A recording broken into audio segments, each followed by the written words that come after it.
Welcome back to Swapnavarshini Reddy YouTube channel.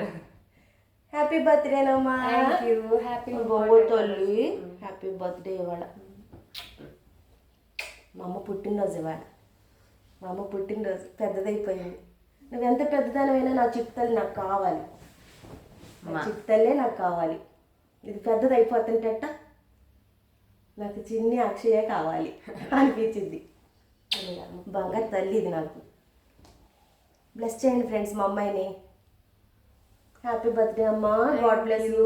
కానీ birthday జనవరి 10th అయినా సరే నాకు ముక్కోటి రోజు పుట్టావు కాబట్టి ఆ వైకుంఠ ఏకాదశి రోజే నాకు ఇష్టం. నాకు నీకు ప్రతి సంవత్సరం చేస్తా కదా. హ్యాపీ బర్త్డేనమ్మా. నువ్వు చల్లగా ఉండాలి, 100 ఏళ్ళు సంతోషంగా ఉండాలి, అన్ని ఆనందాలు నువ్వు అందుకోవాలి. సరేనా? సరే తిను. టైం అయిపోతుంది కాలేజ్కి. నేనైతే ఫాస్టింగ్ ఉంటాయి. రేపు ద్వాదశి వచ్చాక తింటా. స్వీట్ కూడా తినవు. ప్రసాదం కూడా సాయంత్రమే తీసుకుంటా. సరే దీపం పెట్టి. సరేనా?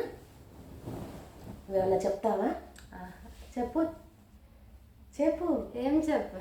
నీ పుట్టినరోజు గురించి చెప్పు. అమ్మ ఎట్టా చేసేది, ఎట్టా పరిగెత్తేది. రోజు ఒక పని అయితే పుట్టినరోజు నాడు ఒక పని. మాకు ఎప్పుడు కొట్టపోయినా ప్రతి సంవత్సరం పుట్టినరోజుకి మాత్రం దెబ్బ తినేది. ఎందుకంటే ఈ రోజు మాత్రం దెబ్బలు తినలా. ఒక్క దెబ్బన్నా వేసేదాన్ని. లేట్ అయిపోతుందిలే అని పరిగెత్తేవాళ్ళం. ఈ సంవత్సరం మాత్రం ఒక్క తిట్టు కూడా తిట్టలేదు అక్షయ్ అని. ఇసుక్కోలేదు నేను. తను లేటుగానే లేచింది, లేటుగానే రెడీ అయింది. కానీ నేను కొన్న డ్రెస్ అయితే వేసుకోవాలి, వేరేది వేసుకుంది. నేను మాత్రం ఏది ఏమైనా సరే పిల్ల పుట్టినరోజే నాకు పండగ రోజు. పిల్ల పుట్టినరోజు కాబట్టి ప్రతి సంవత్సరం పుట్టినరోజుకే నేను కొత్త చీర కట్టుకుంటా. నా అక్షయ్ పుట్టినరోజే నా పండగ కాబట్టి నా పుట్టినరోజు లాగానే నేను రెడీ అయిపోతాను. మా అమ్మాయి పుట్టినరోజు లాగా ప్రశాంతి శారీస్లో తీసుకుందాగా.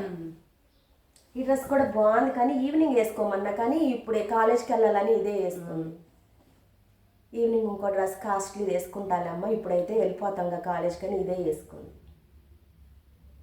సరే, once again happy birthday to you అమ్మా. థ్యాంక్ యూ అమ్మా. మంచి పేరు తెచ్చుకోవాలి. సరేనా? నిన్ను మంచిదానివనే అంటారు అందరూ కాలేజ్లో. నా ఫ్రెండ్స్కి కూడా నువ్వంటేనే ఇష్టం కాలేజ్లో. విజయవాడ ఫ్రెండ్స్కైనా ఇక్కడ ఫ్రెండ్స్కైనా అందరికీ నువ్వే ఇష్టం నాకంటే.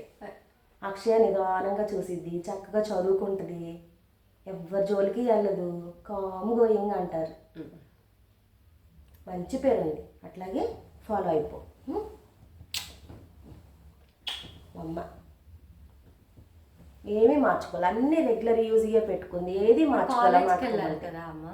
సాయంత్రం అన్నా పెట్టుకో మంచిగా. సరేనా?